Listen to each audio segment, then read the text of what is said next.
Hey everybody, it's Cheyenne and welcome back to my channel. Today's video is going to be about treatment planning or, planning things on a chart. So I have this paper chart here, and don't mind my little cutout. This had my office's name on it, so I cut it off. But so this little piece of paper here is something that assistants used before they had computers. But some assistants still use it to this day to kind of write things during the exam, and then they'll enter in the computer later. Whatever you prefer, just make sure you discard this paper after you're done writing on it, because it does have important info about the patient on it and you don't want to leave it just sitting around. But most offices now, you're on a computer and you're entering this up on your computer program as the dentist or hygienist is doing the exam.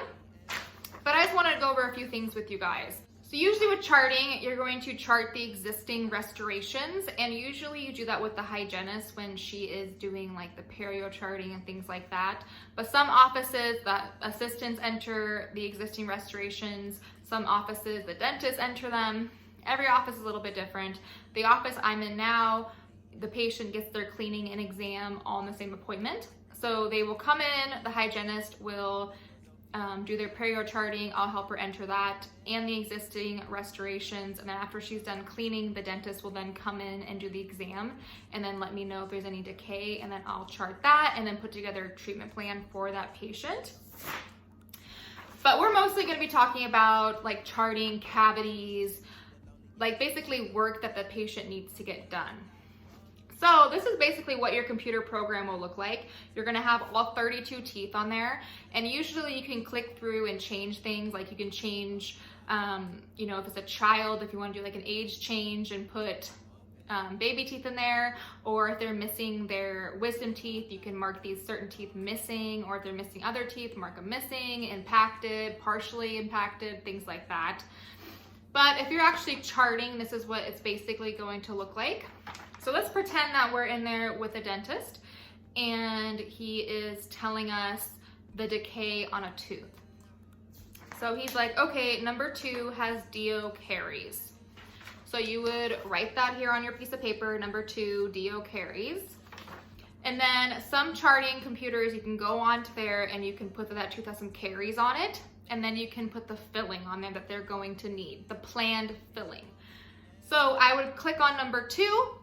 And then the distal, of course, is the back side of the tooth towards the throat. So I would click on the distal, and then the occlusal, of course, is the biting surface, which is the middle of the tooth. So I would hit the middle part right there. And I would plan that filling and so forth. So charting can be a little bit tricky at first because there are different surfaces of teeth, and posterior is a little bit different than anterior. So I kind of want to go over that real quick. So of course, posterior teeth, like molars and premolars, they have an occlusal surface. So it's the biting surface, right? It's this surface right here. You can put your finger on it. It's that surface. Now, the anterior teeth have something called an incisal edge. That basically is the biting surface as well, but it's just called the incisal. So that's this part right here of the tooth. The part that you're kind of biting with that part, right? Or tearing things. So that's the incisal edge. The facial is the front side of the tooth. Also can be called buccal. The lingual is the tongue side of the tooth. And then the distal is the back side of the tooth, so going towards the throat, and that's in between. So the back side in between the tooth. And then the mesial is the front side in between the teeth, right? And the way you can remember that is distal is distant, is how I remember it, and then mesial is towards the midline. So the midline is the center of your mouth, so it's in between 8 and 9 and 24 and 25.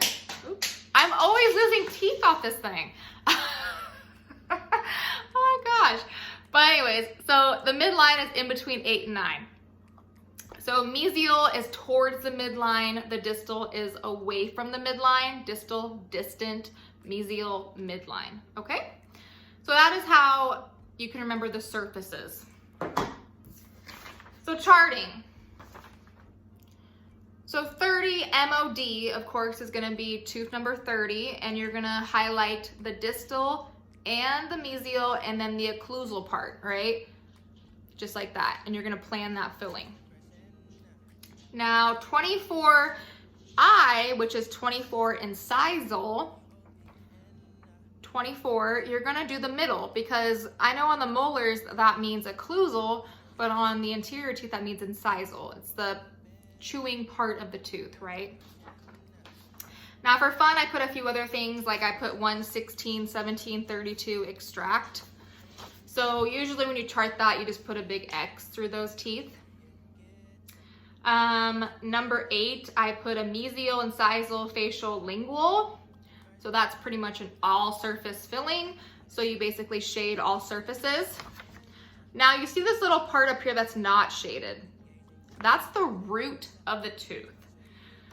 So some programs are a little bit different, and you can chart fillings up there on some programs, because some people do have fillings that go a little bit below the gum line.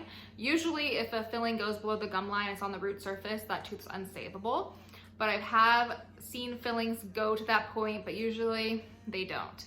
And with our program, you only shade in that part, like I did on this tooth, is if they have a root canal or they need a root canal, or, you know, like a pulpal, like the start of a root canal, you only shade that there for that tooth. So here I put 28 root canal, and I shaded that part because they need a root canal number 28. Also, there are reasons why people need fillings. It's not always decay. So here you would chart the reason, of course. So I put caries for number 2, but say number 4, it needs an MO. That's a defective restoration. I put that there because people can get defective restorations. Like your composites could be leaking and they need to be replaced. They could have a chipped filling. They could have a fractured filling. They could just have a chipped tooth and not have any decay. So you want to make sure you're charting the reason why they need this filling. You don't just want to treatment plan a filling and not put a diagnosis or a reason why. And then there's also different levels of caries, which some offices do chart that, some offices don't. But they could have the start of a cavity that the dentist is going to watch, but the cavity hasn't reached a point to where it needs a filling yet. And some offices do disagree with that, but my office, and I totally agree with this philosophy as well, that you don't always need a filling. If a filling has just started, there are ways to help prevent that filling from getting larger, that cavity from getting larger. So, you know, brushing and flossing more, make sure you're keeping that tooth clean, and then just watching it. Because basically, if you have a cavity and it's on the surface of your tooth, it doesn't mean you have to get a filling. You only have to get a filling once that cavity has reached the dentin of your tooth, which is a softer portion of your tooth. The cavity is just really small and sitting on your enamel. You don't have to get a filling always. So there are different levels. So in my office, there's like D1 through D4, and D1 is a small cavity, and then D4, you know, is a very large cavity that's like on the root surface or to the pulpal, to a point where they do need a root canal or it's non-restorable. So there are different levels of cavities. Anywho, you just basically want to chart the reason why they're getting this filling. If it's defective, if there's a cavity. And every program is a little bit different, but this is basically what it's going to look like. So yes, I have made a little video here that I'm going to talk through of me just charting these things. I know it's a lot to take in and it can be very confusing at first, but when you're in school, just try to learn your surfaces. And then when you get into a dental office, I promise it comes to you really quickly because you're doing it so much daily. And the computer, if you click on something, you know, and if it plans that filling, and say the doctor wanted you to do like an MOD, and you plan something and you click the wrong surface, you're gonna see that it's the wrong surface because it's gonna say like, you know, an MOL, and you're like, oh shoot, I don't want the lingual, I want a distal. I want an MOD, not an MOL, and you can go back and change that. So you learn as you go. So I know it's a lot of information, but don't stress about it. You'll get to a point where you know all this and it just comes to you just like that, and you're able to chart it and no big deal. But anywho, here's this video. And yeah. All right, so here I'm just going to start filling out, kind of just pretending that the dentist is telling me things. So I'm putting the tooth number and where he says the cavities are, or where the tooth needs the filling at. So we got number 2, number 4. And as the dentist is doing the exam, he will be telling you the tooth number and the surfaces.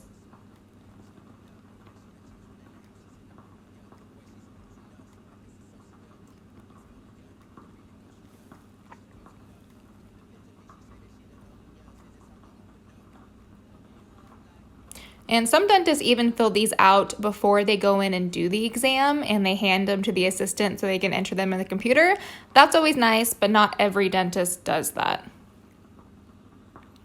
So now we're actually going to start charting. So again, I'm doing this on a paper chart, but most offices do this digitally, so you'll be doing this on the computer.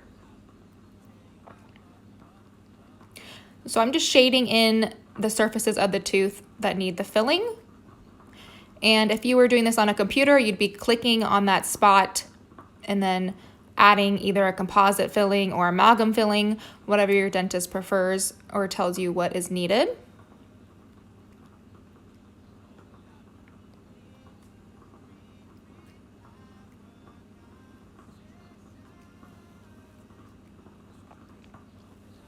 So that was number 4, MO. Now we're going to number 8, and that's an MIFL. So it's a mesial, incisal, facial, lingual. So that is basically an all-surface filling. So you would shade in all surfaces on that tooth, except for the root surface. Because on my program, which is Axiom, that means that if you did shade that in, that tooth would need a root canal.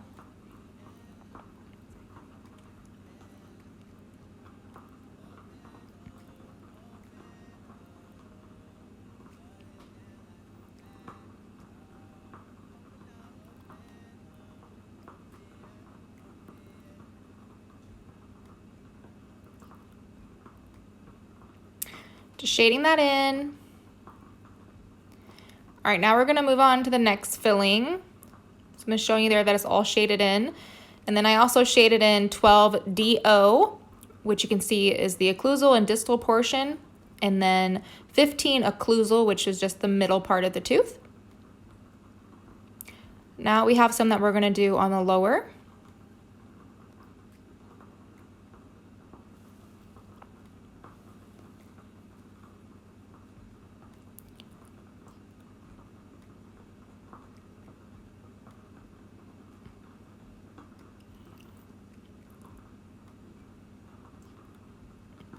Again, just shading in the areas. And there are things that you can find online if you would like to practice this. Quizlet has some things. You could make some things. And then that was 30 MOD. So now we're going to show you the root canal portion. So I'm going to put that number 28 needs a root canal. So again, on Axiom, you would shade in the root surface of the tooth. Other programs are a little bit different, but usually most of them are like this. So I'm shading that in. And then on your program, I want to say as well, when you do plan treatment and then restorations the patient already has, those are going to be different colors. So usually treatment that's already been done or that the patient already has is usually in like on my program, it's a purple or black color, and then treatment that the patient needs is in a blue color or a red color. But every program is a little bit different.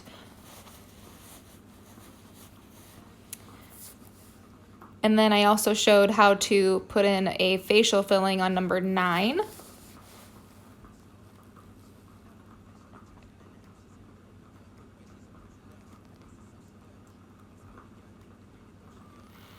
And now I'm just writing down extraction. So this person, the dentist has suggested to get all of their wisdom teeth extracted. So you would just put an X through. And that's usually how it shows up on the computer as well. You would just highlight the tooth and then put why the tooth is needing the extraction, the diagnosis, and then put extraction.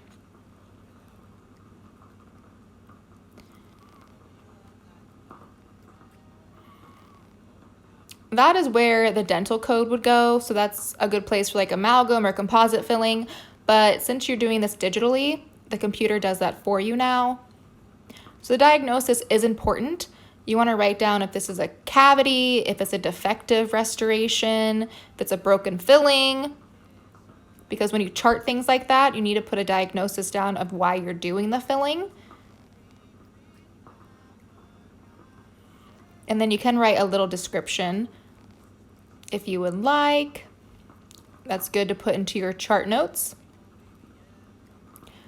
So yeah, that's basically it. Like I said, all programs are a little bit different, and this does take some practice, but I promise you will get it.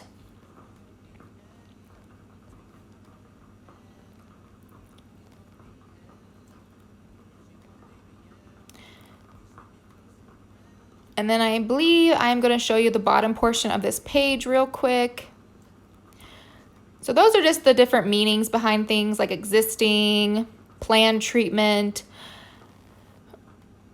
the type of appointment, plan the next appointment. These are all things that you're going to do in your software. And you want to make sure that you enter existing and planned and all that kind of things, and you're entering it in the right section. And it is kind of hard to show this on my work software because it does have my, it's made for my work. So there's a lot of personal information on there, but you will get this, I promise. Just practice, practice, practice. All right, guys, I hope you found this video helpful with charting. It can be a lot, but like I said, just practice, and I promise it's gonna come to you quickly. All right, guys. Well, I hope you enjoyed this video. Happy charting. Have a happy day. And I'll see you in the next video. Bye, guys.